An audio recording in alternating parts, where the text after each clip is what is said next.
What is up, guys? It's your Grandpa of the Grace here, and welcome to another review. Today I brought you, you know me, I like to replace my old things with new 2013 take and play items. Although if you really think about it, 2013 was 12 years ago, although, but whatever. Still, it's... After 2015, basically time stopped for me. Whatever. And the COVID put a little more emphasis on that as well. Now, today we have a 2013 take and play Whiff to look at, and the 2013 take and play Patchwork Hiro. Now these are very special items for me because they are quite rare in my country. I've seen some 2016 take and play Patchwork Heroes, but trust me, you don't really want to have that. Like, the green smoke box isn't your thing. Trust me, not anyone's thing, really. Just trust me. Yeah, no one wants that. The 2010 version was quite expensive, so yeah, I found this one for quite a good price for my usual Thomas & Friends merchandise dealer, who I buy my things from since 2019 at this point, yeah. I got fed up with the push-along and adventure shit they gave us always in the stores, so... And even at that point, not much of those either, so yeah. I got fed up with that, and then I searched for things online, secondhand, and that's how my collection grew to nearly full at this point. I mean, I have every single character released from diecast, from take-along to push-along. We're gonna see what the future holds with this new 80th line they announced. I'm really looking forward to them. I'm definitely going to buy the Railway Series Thomas and the original Thomas for the Evolution, of course. I'm going to make a Thomas Evolution video of diecasts. I already planned to do it once, but I figured that we might actually get some new items for the 80th anniversary from the original TV series, and I obviously included push-along in that too, and I was right. First with that Ruby Truck Thomas, and then the Railway Series version, which was obviously going to be the new equivalent to the Gold Thomas for the 70th anniversary, and the Diamond Thomas from the 75th anniversaries. So yeah, let's take a look at Whiff, because he was the one I first got. Okay, so the 2013 Take and Play Whiff is an exclusive item actually to two sets. Whiff's Messy Day, which was like a 3-pack with 2 trucks, of course, from the episode Whiff's Wish. And there was another one, which was Whiff's Banana Blooper, which was one of those earlier 2013, it wasn't released in 2014, but it still had the old style magnets, of course. You know, that trend that started with the Spills and Thrills Spiral set, you know, when the Thomas ended, like, when he went down the spiral at the end, he received an add-on piece for his front, that green goo thingy. So yeah. Then we started to get some more expansion packs for that, like a little hill with a little building part that slides down on the side when it gets hit by an engine. There were some ones like Toby and the Spooky Barn, which is what funny because Toby did not appear in Tale of the Brave. It's a non-canon one actually. There was a canon one, which was the Thomas from Brendam Docks, you know, when he gets the sand, I think sand or salt, some dust gets thrown on him by Cranky at the docks when he gets afraid of Gator in Tale of the Brave. So that got an expansion pack with a little Cranky piece on the side that slides down, and of course that add-on piece with the sacks. Then, yeah, we got this Whiff's Banana Blooper. There was one with Bash or Dash, I don't remember, but I'm going to put pictures of all of them here, so yeah, you're going to know the exact names and characters they came with. Of course, there was one with Paxton, and then there was one with Stanley, and of course there was one with Whiff. So I think that's all of them. But if I left any of them out, I'm just going to put them here, obviously, for you to see. Anyways, to the main attraction. He was a bit chipped, so I did paint him up. You can somewhat see here, yeah, that the greens don't really match, but trust me, it looks better than without the paint at all. So yeah, it looks better than chips. His face is better than the 2010 versions. The 2010 version's face is already fabulous, so it's no problem, really. Yeah, but I never had the 2010 version because I always wanted this. It's better because it has pinwheels and the face is a little better, of course. Yeah, it has wheel arches, of course, which the take-along one lacks. These two big things. The take-along one does have the step ladders, but hey, I here have the take-along one we can compare it to. in a minute, but first let's go through him briefly. Separately applied coal bunker, which a bit moves, like the 2013 items sometimes weren't assembled quite firmly, you know, there are some moving parts on them that I tend to fix with glue, but here I can't really put the glue anywhere without messing up the paint, so yeah, this just stays like this, whatever, doesn't really matter to me, to be honest. Okay, yeah, it's held together with 3 rivets. Here we have Whiff. He was made on the 49th week of 2013 by the code. F was from 2013, by the way, yeah. Yeah, here's his license info, all that. Oh yeah, and also, this is better from the 2010 version because the 2010 version apparently still had his second set of wheels, the same size in the front. Like, you know, the front ones are tank engine wheels. The second one is supposed to be tender engine wheels, and here it's accurate now. It's fabulous, really. So I love the detail, and like they put in this one, and they still improved the already good 2010 version. And not to mention the take-along one, but we're gonna get into that in a minute. And of course, we have bogey wheels at the back. 66, nice gold black, and this red here, nice paint all over it. It's not, it didn't get reached by the normal 2013 illness, you know, where the paint starts to rub off by just simply touching it. This one is cool enough, so I'm never buying that, because obviously, you know, the copies at this point, 12 years later, you're gonna see which ones are suffering from that illness and which ones aren't, because of course the ones that still have the details nicely applied, even after 12 years, trust me, they're not gonna rub off now. So these ones had the paint nicely, of course. Yeah, I'm not sure if the take-along one did. Yeah, I do think that, yeah, the late take-alongs already did have the fully painted roofs, so that's not a plus for this guy. He's clean, because the take-along one was dirty, apparently, which is nice. It's a nice detail, but I like my engines clean, so yeah, it's like a default version of Whiff. You could argue that now this is a variant, because he's dusty, but I'm not gonna do like that. Yeah, the only thing that bums me out is the fact that they left out the back lining and the rear lamp, tail lamp from him. But I think he has more benefits than disadvantages compared to the take-along version, so that's why I replaced him, of course. He looks really nice. Here's a comparison here. Of course, first off, we can see this part here is much more detailed than here. Here's just the shape itself, but here it's detailed all over. Funnel is bigger. Face is much better. Obviously, this is like a model series face. It came out in 2007. The green is more vibrant on this one, which I should say is more accurate to the CGI series. And of course, this is dusty. Domes and the caps, like the tanks, the water tanks are the same.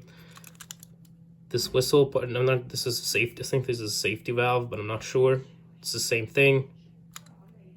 Yeah, both painted nicely. No windows on either of them, obviously. Now this has the coal bunker piece, the same as that of the body, but the coal piece itself is different. It's a plastic piece. Cabs are the same, open cab, of course. Step ladders, here it's bigger, it's more rounded. Here it's just a normal step ladder. So I think this was more accurate. Of course, this lacks the wheel arches. I'm not even sure why. Like, these are a crucial part of Whiff's design, of course. Same thing with the wheels here. Like, the second wheel is obviously not bigger. Like, he's depicted as a... I don't really know wheel configurations all that well, but I think this is like... It's 044, because here in the front we don't have any bogey wheels, just driving wheels. You know, of course, the middle number is always going to be the driving wheels. So yeah, it's a 4. It's an 044, but here it's a 224. Yeah, but I think these are also driving wheels. I'm not sure, but they're different sizes. So yeah, but yeah, if anyone who knows Whiff's basis is like how he goes, like which one is the driving wheel or not, yeah, feel free to let me know in the comments.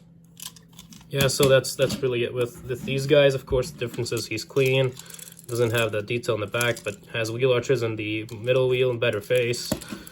Basically that. Oh, that 66 is bigger here, and it's not white. It's gold completely. I'm gonna put a picture on both of them because I'm not sure if this was accurate to the model series and this was just a CGI's, whatever. Lining's the same thing. Maybe it's a bit bigger here, like this rectangle. Oh yeah, and here he doesn't have the boiler stripes here, but in the front he has what, like it in black and gold. It's just gold here all the way, but it's painted fully. Oops, well, whatever. I don't really care about this guy anymore, although he landed on his wheels, so nothing happened to it. This is my new Whiff from now on. Okay, now, but let's get on to Patchwork Hiro, who I really wanted in my childhood, but never actually found him. And now I got him for a reasonable price compared to how rare he is nowadays. Anyways, so right off the bat, I noticed that he's not black on the parts that he isn't patchwork. You get it. I thought that he's gonna be the same black as the original Hiro on the parts where he's not fixed, or yeah, he doesn't have new parts. He's just gonna be black, but no, he's like this black. He's black, but like he has this navy green, like it's a really dark navy green, so to say, to further explain the fact that he's been stranded here and left to rot for I'm not sure how much time. In my head canon, he got there after the Second World War somewhere. Yeah, and yeah, and I know that his details are not like this is actually officially like this. These are not actually just chipped up. This is how it's supposed to be, because obviously his tender wasn't fixed at all. And it's really nice. Like I really love how he's nearly mint condition. He has some chips here and there on the edges, obviously. He's a bit dusty on the side here, so I have to clean him up in his cab. But this indicates that he has extreme dust in here. It indicates that this guy was on display and not played with very much. But obviously, the special characters, these movie moments or greatest moments, scene-based characters and variations they tend to be better condition, because they're obviously not played with as much as by kids. I never really played with mine when I had some in my childhood, obviously. Only with the Gordon, because that was the only Gordon I had at the time. Anyways, of course he has his blue boiler, blue second to last wheel or axle, because both wheels are blue. Yeah, one inaccuracy I noticed, that his smoke deflectors are flipped. Obviously this one should be the green one here on this side, and this one should be the purple one. And yeah, it's not purple on this side either, so it's a double inaccuracy. But I get why they did this. I think they did this because, like, so to say, it's like it's molded like this because this part here, for here, I'm not sure what part this is. I'm not a railway expert, but yeah, this part was green indeed, and this is what originally is one piece with this smoke deflector, so this is why they made this smoke deflector green, and this one stayed black. It's not even purple anymore. It would be pretty hard to do, so I kind of get it, because it's one piece with the smoke box. Well, from the 2016 version, they just did it by just making it completely green. I think they painted the smoke deflector black too on this side, so like, yeah, they had the chance to actually correct that if they had the fucking smoke boxes green, but no, they just did it as they did it on this one, because it's so logical, right? Yeah, anyways, this bronze dome, bronze-ish, yeah, this faded red dome. Let me see. Yeah, the whistle is supposed to be painted. It's a little bit chipped up because obviously it's a really small piece poking out of the body. The boiler stripes should be a little bit fixed up. That's pretty much it. Of course, he has wear and tear on his cap because there was no fixation on him yet. Obviously, he has his cylinders in there. Those are supposed to be green as well, but yeah, they're not going to paint the chassis for the price point they did him in. Hiro Patchwork apparently is written on his bottom. Yeah, it's really weird what they write on these newer. Like when they started to use this dot font-ish, you know, in 2013 onwards, they started to write really weird things on here. Like the 2016 steer handle only says handle, and there is a the Oliver the Excavator says Oliver Crane. So yeah, and now here he has Hiro Patchwork, not Patchwork Hiro.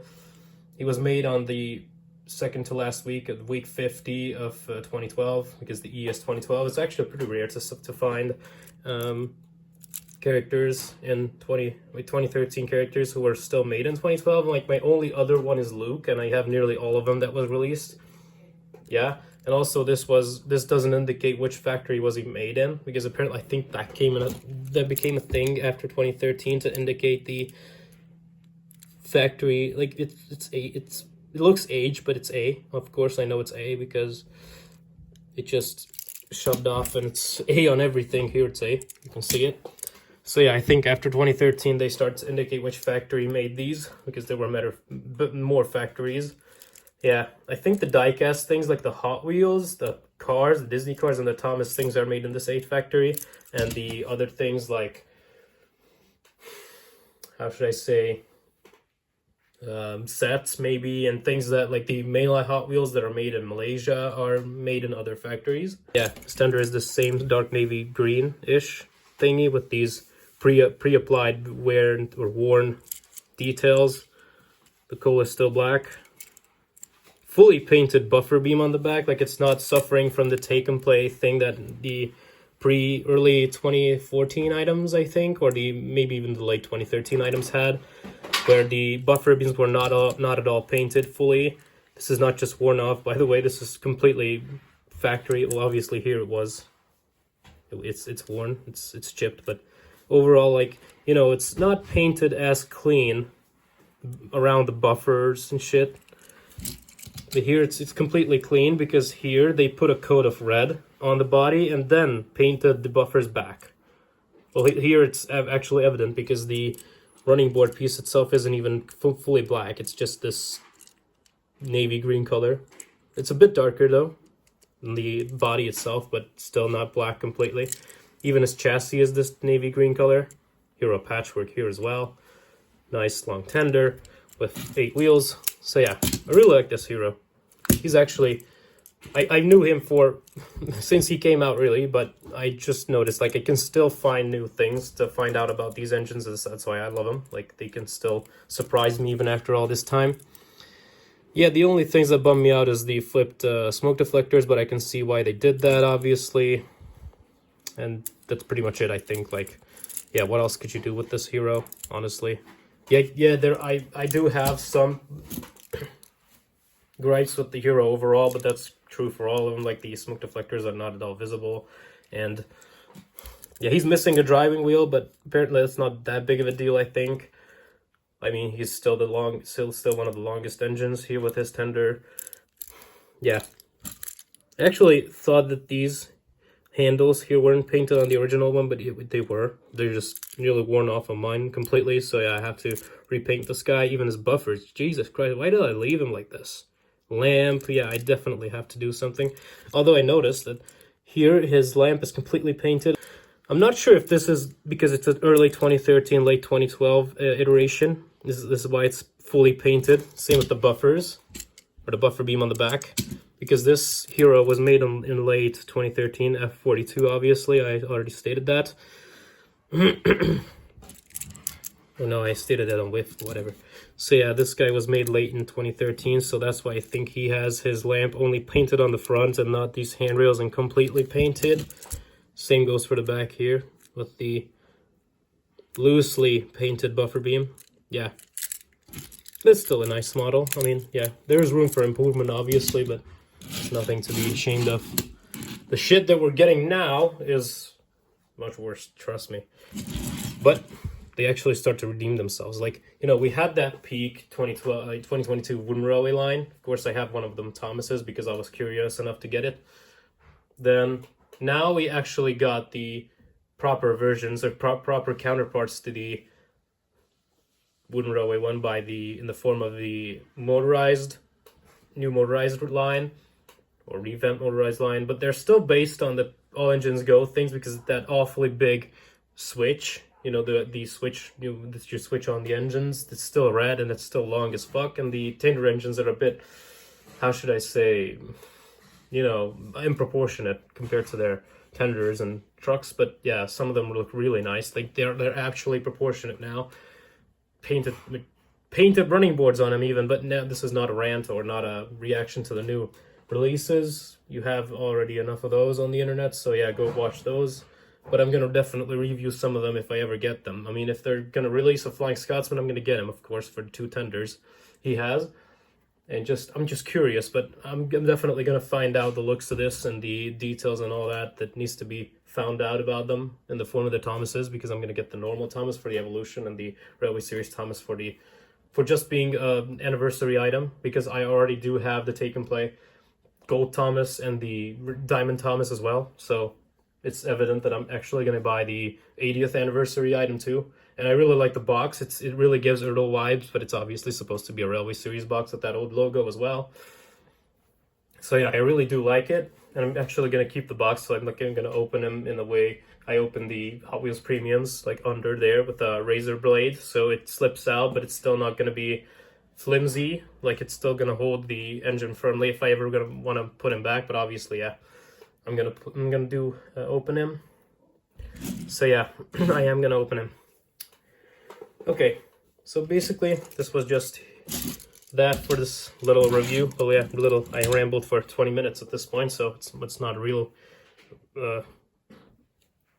little review, but I did review only 2 items. So yeah, thanks for watching, guys. Comment, like, and subscribe, and we're gonna meet up next time. This was the Grandpa of the Grace, signing out. Peace.